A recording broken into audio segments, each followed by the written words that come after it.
সম্মানিত সুধী, ঘরোয়া সাহিত্য আড্ডায় স্বরচিত কবিতা আবৃত্তি করছেন আমার বন্ধুবর কবি বাবলা মাহমুদ।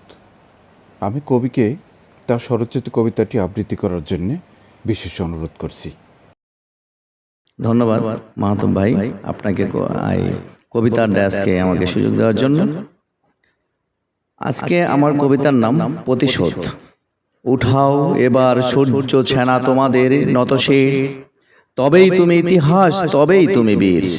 দুঃশাসন, জুলুম, নিপীড়ন, নির্যাতন দেখে দেখে সূর্য সন্তানেরা উচিত জবাব দিতে গেছে শিখে। পাপের সাম্রাজ্যের ধ্বংস নীলা দেখেছে জগৎবাসী। কারো মনে নেই আফসোস, আছে ঘৃণা, আছে আক্রোশ। কেউ তো বলেনি আহ একটু ভালোবাসি। এমন কেন হলো প্রশ্ন তোমার কাছে? তাহলে কি তুমি ছিলে না দেশি জনতার পাশে? অন্ধ ছিলে ক্ষমতার মোহে, চারপাশে ছিল চাটুকার। বলতো তারা গর্ব করে, কে নিবে ক্ষমতা তোমার?